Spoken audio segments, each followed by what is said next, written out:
As I think many of you know, we've started back our 8 a.m. service, and this morning David Ingstrom and I were preparing for the service, and David said to me, I love this reading because the Good Samaritan story is one of those great narratives in the Bible. And it's true, it's one of those stories, it's one of those examples that Jesus gives us in parable form that many of us know by heart. Ask the random person on the street, and they should often be able to reply with at least the contours, the general contours of this narrative. We understand it at a kind of fundamental level.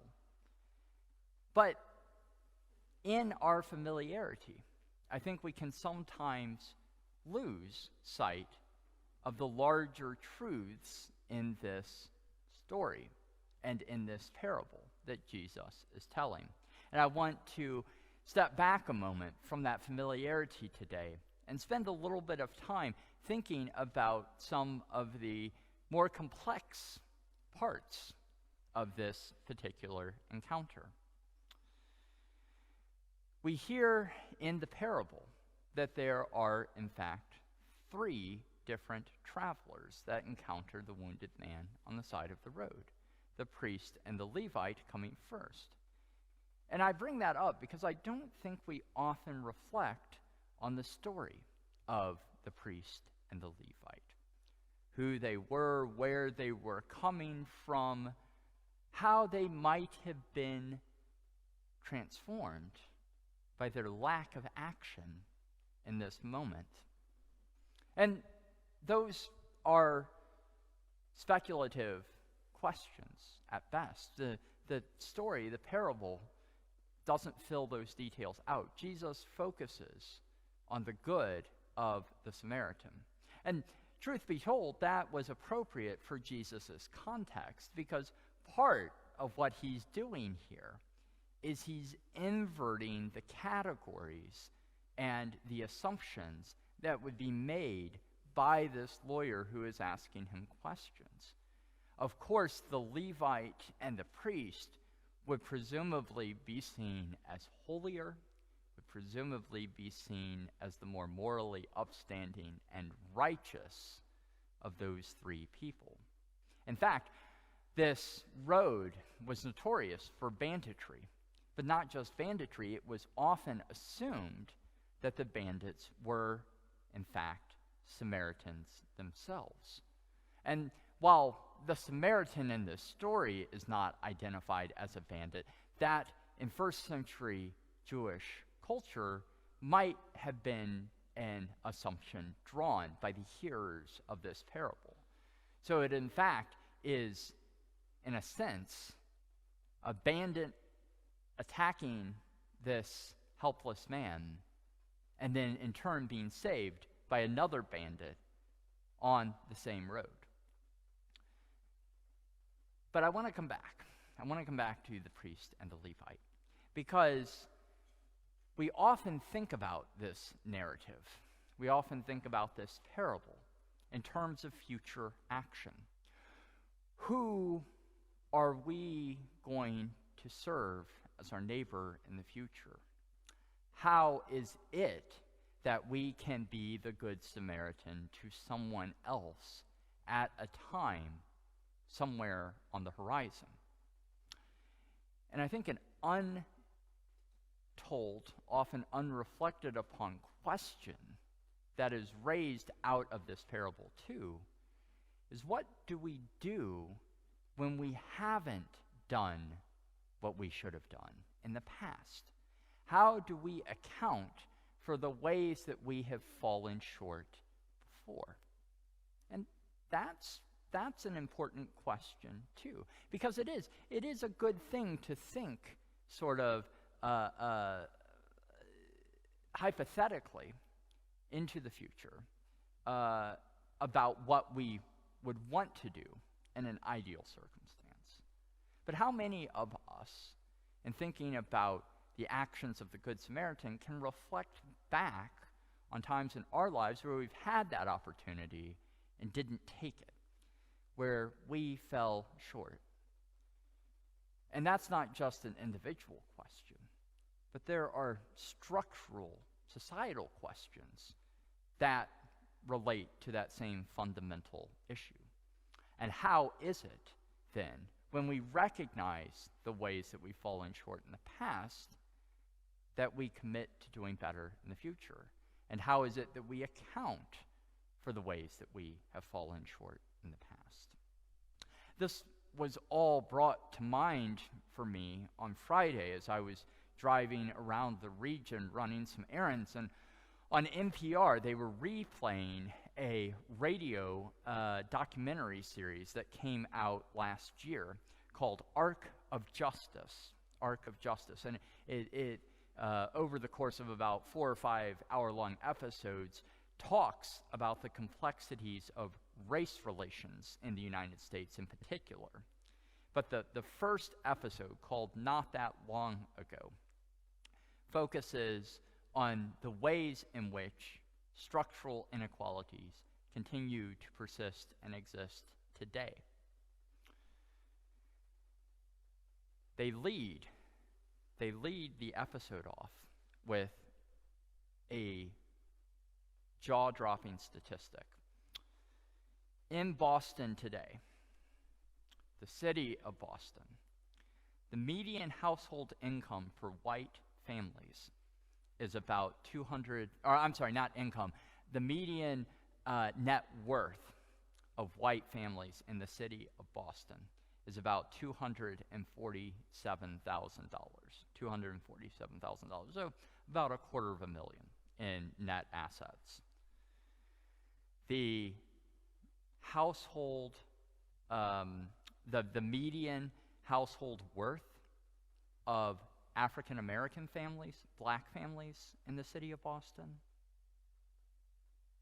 is $8. $247,008. That's a structural inequality. And that's a structural inequality that we have lived with for generations. What do we do about that? How do we begin to right that wrong? And these are questions that are raised over the course of this series. But it's such a profound truth that we so often miss because it's not on our radar. It's not something that we think about. And I think my second Sunday here, I was trying to remember, I also talked to you all about some of the regional structural inequalities we have here in the DMV. The median life expectancy between the sort of northwest neighborhoods in the district, Georgetown, etc., and Anacostia, there's a 30-year difference in life expectancy from the mid-90s in the northwest to the mid-60s in Anacostia. These are startling statistics. They should fundamentally disturb us. And they should challenge us to think about the ways that we haven't done what the Good Samaritan does in the past, and the ways that we might be challenged to account for that in the future. It's also the case that this week, as I mentioned in my video, this week is our General Convention gathering, our every 3-year General Convention gathering. And this time it's in Baltimore, so it's just up the road from us today. And this truth of accounting for places that we have fallen short in the past is a leading aspect or a leading context of so much of the work that is being done at this year's General Convention. Everything from reassessing our liturgies and liturgical language to understand how it has left out voices over the history of its usage over the history of time, but also even more material, fundamental places of oppression and lack of care for neighbor. Most significantly, a lot of attention this year has been paid on the Episcopal Church's relationship to the Indian boarding school history in the United States. Some of you may, over the last couple of years, have been following the stories and the truth-tellings that have come out of the Indian boarding school movement in Canada. And we are just beginning here in the United States to likewise come to terms with the horrors of what that system perpetuated. The Department of the Interior, just a couple of months ago in May, released a multi-year study where they had done a deep dive on this question of the Indian boarding school movement.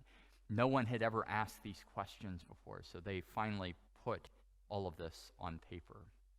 Between 1819 and 1969, there were 408 boarding schools operated across 37 states in the United States. Over 50 of those boarding schools, or I should say the sites of those boarding schools, have now been identified as having mass graves where children who died at the boarding schools were buried, unaccounted for, unnamed. And these boarding schools, almost exclusively, were run by the church. The Department of Indian Affairs, the Bureau of Indian Affairs, the Department of the Interior, partnered with the Roman Catholic Church, the Episcopal Church, the Presbyterian Church, the United Methodist Church, and divided up these 408 schools. So some schools Episcopalian, some Roman Catholic, etc. And we as a church operated a number of these schools in which children in some cases as young as 4 years old, were forcibly removed from their families, relocated to school,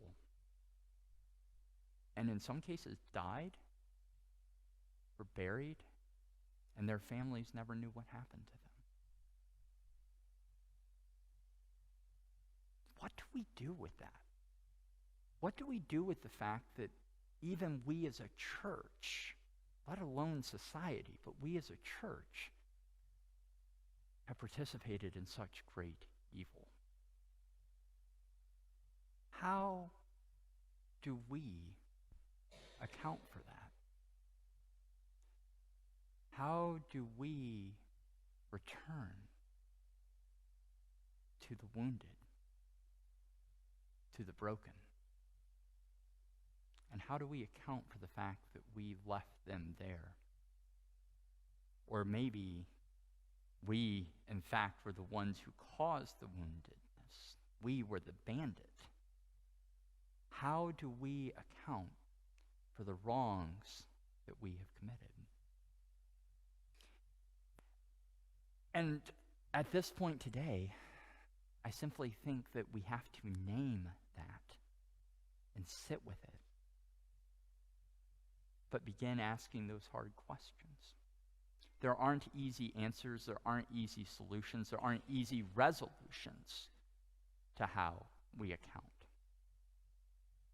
But it's a process that we must begin. It's a process that we must undertake. It is a process that is fundamentally at the heart of our Christian call. It's fundamentally at the heart of what it means to care for one's neighbor.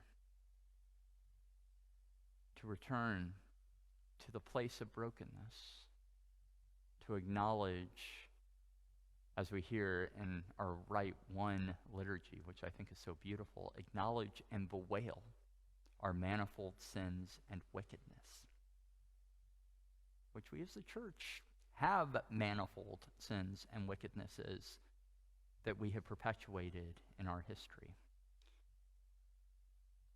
But we account for them. And we ask God's forgiveness. We ask the forgiveness of the neighbor that we have violated.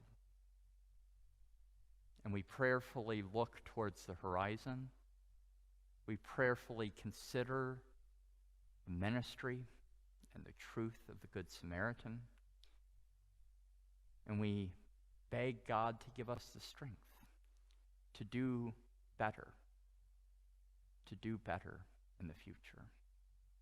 And to begin asking those hard questions, those really hard questions of what it means to love our neighbor, to radically love our neighbor in ways that totally transform us and totally transform society. So today, as we hear this story that is such a beloved parable of Jesus's, such a beloved parable that so many of us know in the depths of our hearts, let us hear it anew. Let us see ourselves on all levels and in all elements of that narrative. And let us once more return to God, begging his forgiveness and discerning our role in his work going forward in this world. Discerning the ways in which we can be a vessel of his love, his charity, his compassion to the least and left out among us. In the name of the Father, and of the Son, and of the Holy Spirit.